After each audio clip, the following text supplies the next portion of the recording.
So earlier this week, Fox News settled a defamation lawsuit that was filed against them by Dominion Electronic Voting Machine Company for $787 million because some of their guests and hosts asked too many questions and had the wrong opinions about the security and accuracy of electronic voting machines. Because, as you know, only Democrats are allowed to do that. So the liberal media has had a very fun week rubbing it in. And News Nation, the fledgling cable channel that literally has less viewers than I have here on my YouTube channel, I'm just a guy in my kitchen on a laptop, decided to bring Brian Stelter, of all people, on air to weigh in on the situation.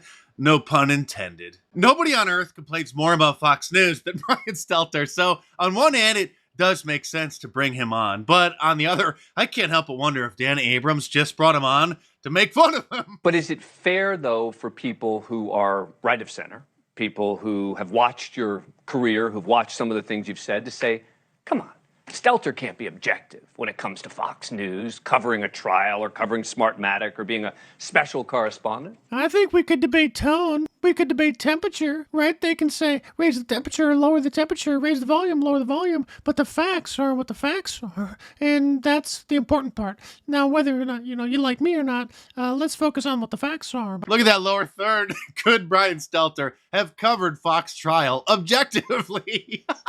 But here's the best part. He actually addressed the elephant in the room. I want to ask you about leaving CNN. You recently, relatively recently, left CNN, and clearly they kind of pushed you out as they announced they were. I've embraced the F word, Dan. Fired. You got fired. Why do you think you got fired? I don't know.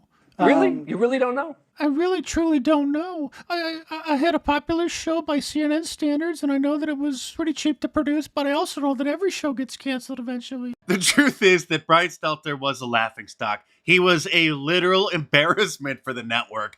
Every single time that he trended on Twitter, it was from people making fun of him. But he will never stop complaining about Fox News. In fact, he's writing another book about them that's going to be out sometime in the fall. And CNN is facing more problems. Host Laura Coates, who took over for Don Lemon's time slot in prime time when they bumped him and turned him into a morning host, well, she got canned as well. And so the black staffers at CNN are crying that it's racism. This from the New York Post. CNN's black staffers fume after Laura Coates loses anchor slot.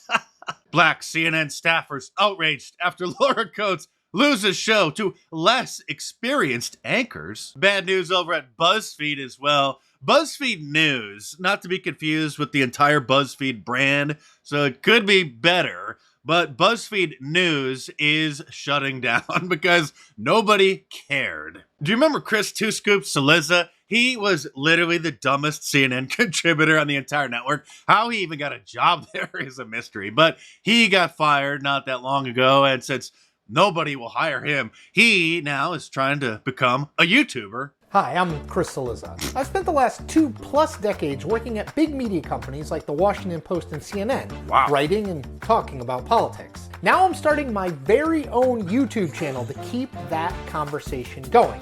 Now this won't be the sort of political coverage you see on cable TV, or even the one you read in major newspapers. You're right about that. It's gonna be even worse. Is it just me, or is he not looking directly in the camera? I think he wrote his script out as a Microsoft Word document, and it's just on his monitor, and he is reading it. So it looks like he started his channel 3 months ago, and he's already got 1,380 subscribers.